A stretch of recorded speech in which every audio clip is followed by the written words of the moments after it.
Hello साथियों, कैसे हो। आशा करता हूँ मैं आप सभी अच्छे होंगे, शानदार होंगे, जानदार होंगे। साथियों, इस वीडियो में मैं कवर करने वाला हूँ ब्रह्मपुत्र नदी तंत्र को।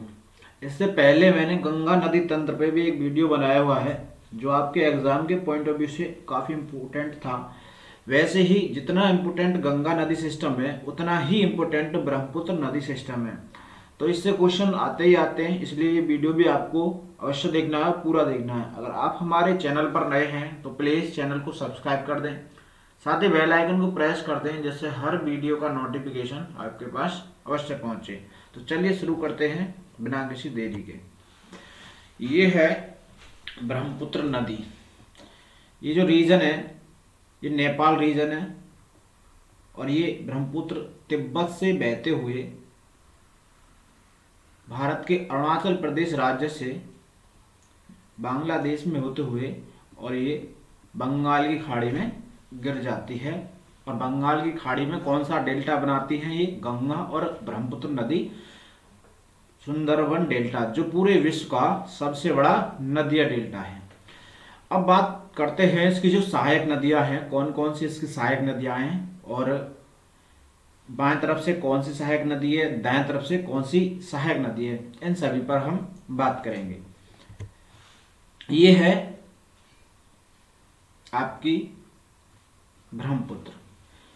ये तिब्बत में इसका नाम क्या होता है? सांगपो। तिब्बत में इसका नाम है सांगपो।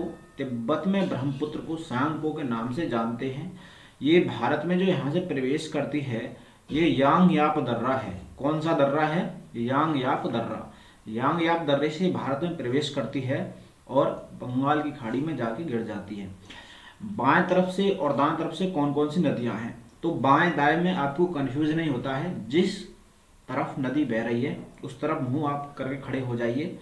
सीधे हाथ, आपका सीधा हाथ यानी दायां हाथ नदी का दाएं तरफ है और नदी आपका बाएं हाथ नदी का बाएं तरफ है। तो सबसे पहले बात करेंगे दाएं तरफ से मिलने वाली नदियां। तो दाएं तरफ से सबसे पहले मिलती है दिहांग। इसको कहते हैं दिवांग या दिहांग। इसी का दो नाम है, इसके दिहांग या दिवांग, इसके दो नाम हैं। उसके बाद इसमें लोहित नदी आके मिलती है और लोहित नदी पर एक ढोला सादिया पुल भी बनाया जा रहा है जो काफ़ी चर्चा में है। यह है लोहित नदी। उसके बाद मिलती है बूढ़ी दिहांग। ये सारी बाएं तरफ से मिलने वाली नदियां हैं, बूढ़ी दिहांग। उसके बाद मिलती है दिहांग नदी। दिहांग नदी के बाद में मिलती है धनसिरी और उसके बाद में मिलती है कपिली नदी। तो ये थी बाएं तरफ से मिलने वाली नदियां। अब बात करते हैं दाएं तरफ से मिलने वाली नदियों की। ये है सुवर्णसिरी, पहली नदी दाएं तरफ से मिलने वाली भारत में। उसके बाद ये है आपकी मानस नदी। सुवर्णसिरी के बाद ये मानस नदी। मानस के बाद में ये है संकोश। संकोश के बाद में है ये तिस्ता नदी। और उसके बाद है ये कौन सी? तिस्ता से और असम हिमालय कहाँ तक फैला हुआ है? कामेंग तक। तो ये कौन सी नदी है? ये है कामेंग नदी। सबसे पहले सुबनसिरी, कामेंग, मानस, संकोश, तिस्ता, ये दाएं तरफ से मिलने वाली नदियों का क्रम है।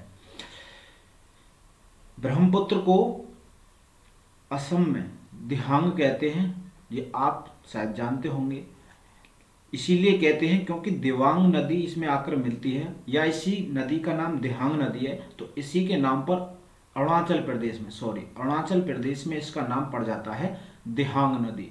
तिब्बत में इसका नाम होता है सांगपो, अरुणाचल प्रदेश में इसका नाम होता है दिहांग और उसके बाद ये प्रवेश करती है असम में। और असम में सबसे बड़ा नदीय द्वीप भी है जो कि ब्रह्मपुत्र नदी पर स्थित है। इसका नाम क्या है? इसका नाम है माजुली द्वीप। क्या नाम है इसका? माजुली द्वीप, जो विश्व का सबसे बड़ा नदीय द्वीप है। इसके बाद ये प्रवेश करती है बांग्लादेश में और बांग्लादेश में प्रवेश जब करती है तो इसका जो नाम हो जाता है जमुना। क्या नाम हो जाता है इसका? जमुना नाम हो जाता है। और इसकी जो गंगा और गंगा जिसका नाम बांग्लादेश में पद्मा हो जाता है और ब्रह्मपुत्र जिसका नाम बांग्लादेश में जमुना हो जाता है। जब इन दोनों की दोनों धाराएं मिलती हैं तो इनकी जो संयुक्त धारा है संयुक्त धारा को मेघना के नाम से जाना जाता है और मेघना के नाम से ही ये बंगाल की खाड़ी में गिरती हैं और विश्व का सबसे बड़ा नदीय डेल्टा बनाती हैं। कौन सा? सुंदरवन डेल्टा। आगे एक बार और देख लेते हैं। ये तिब्बत से निकलती है ब्रह्मपुत्र, तिब्बत में बहते हुए इसका नाम सांगपो होता है और ये भारत में जब घुसती है तो यू टर्न लेती है और इस तरह आके बंगाल की खाड़ी में गिर जाती है। जब ये इस दर्रे से प्रवेश करती है, यांगयाप इस दर्रे का नाम है। तिब्बत में इसका नाम सांगपो था, सांगपो, और अरुणाचल प्रदेश में इसका नाम दिहांग था। और जब ये बांग्लादेश में प्रवेश करती है, दोनों की संयुक्त धारा को किस नाम से जानते हैं? मेघना के नाम से इसको जानते हैं। और विश्व का सबसे बड़ा माजुली द्वीप किस नदी पर स्थित है? असम में स्थित है, ब्रह्मपुत्र नदी पर। तो ये सारे पॉइंट थे जो मैंने आपके साथ डिस्कस किए। कैसी लगी वीडियो कमेंट बॉक्स में बताना है आपको। अगर वीडियो अच्छी लगी हो तो लाइक करना, चैनल को सब्सक्राइब कर देना।